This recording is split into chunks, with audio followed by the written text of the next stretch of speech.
আজি পবিত্ৰ ঈদ উল ফিতৰ ৰমজান মাহৰ এমাহ কঠোৰ ৰোজা বা উপবাসৰ অন্তত পালন কৰা হয় ঈদ উল ফিতৰ। সৃষ্টিকৰ্তা আল্লাহৰ বিধান অনুসৰি নিজ ইচ্ছা আকাংক্ষাৰ দমন কৰি ৰখাটোতে আছে পৰম সাৰ্থকতা আৰু এই সফলতাৰ পৰিসমাপ্তি ঘটে ঈদ উল ফিতৰৰ দিনা। আজি ঈদ উল ফিতৰ উপলক্ষে ৰাতিপুৱাৰে পৰা ৰাজ্যজুৰি ইছলামধৰ্মী লোকসকলৰ মাজত দেখা গৈছে আনন্দ উল্লাস। আন প্ৰান্তৰ সমান্তৰালকৈ নলবাৰী জিলাৰ দীপ্তা সুৰাদি মখৰীয়া আঞ্চলিক ঈদগাহ ময়দানতো দেখা গ'ল সমূহীয়া নামাজৰ।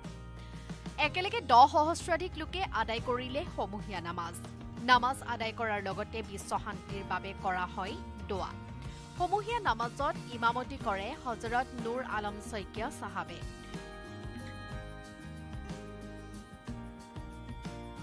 জাতি ধৰ্মৰ মাজত বান্ধোন অক্ষুণ্ণ থকাৰ কামনা কৰে নুৰ আলম শইকীয়া চাহাবে। ত্যাগ ভাতৃত্ববোধৰ প্ৰতীক এই ঈদ উল ফিতৰক লৈ পাৰ ভঙা উৎসাহ দেখিবলৈ পোৱা যায়। আজি এইখিনি কথা ক'ব আমি বিচাৰিছোঁ যে আমি এই মাহটোত 30টা ৰমজান উপবাসে থাকি আমি আজি 30 তাৰিখৰ দিনাই আমি সমবেত হয় দীপ্তা সুৰাদি মাখৰীয়া আঞ্চলিক ঈদগাহ কমিটিয়ে আমি গোটেই সমূহ ৰাইজ একত্ৰিত হৈ 2 ৰাকাত ৱাজিব নামাজ সমবেত হৈ আমি নামাজ আদায় কৰিলোঁ। আৰু এই নামাজৰ থ্ৰুৱেদি আমি বিশ্ববাসীক আমি অসমবাসীক আমি এইটোৱে ক'ব বিচাৰিছোঁ যে আমি এই নামাজৰ থ্ৰুদি আল্লাহৰ ওচৰত দোৱা কৰিছোঁ যাতে বিশ্বত শান্তি ঘূৰাই আহে, আমি মানৱীয়তা যাতে ৰক্ষা কৰিব পাৰোঁ, সকলোৱে শান্তি সম্প্ৰীতিৰে আমি ভাতৃত্ববোধেৰে জীয়াই থাকিব পাৰোঁ, তাৰ কাৰণে আমি নেদেখাজনৰ ওচৰত আমি আল্লাহৰ ওচৰত দোৱা মাগিছোঁ।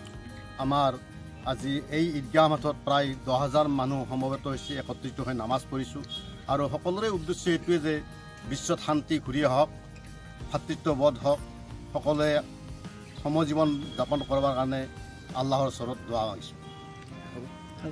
আমাৰ এমাহজোৰা উপবাসৰ অন্তত আজি খুচিৰ দিন পবিত্ৰ ঈদ উল ফিতৰ।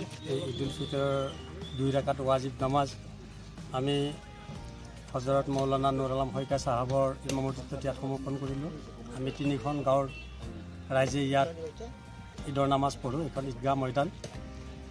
এই ঈদৰ নামাজত আমাৰ প্ৰায় 8,000 লোক সমবেত হৈ একেলগে ঈদৰ নামাজ আদায় কৰিলোঁ। আৰু ঈদৰ নামাজৰ শেষত আমাৰ ইমাম চাহাবে বিশ্বশান্তিৰ কাৰণে দোৱা কৰিলে।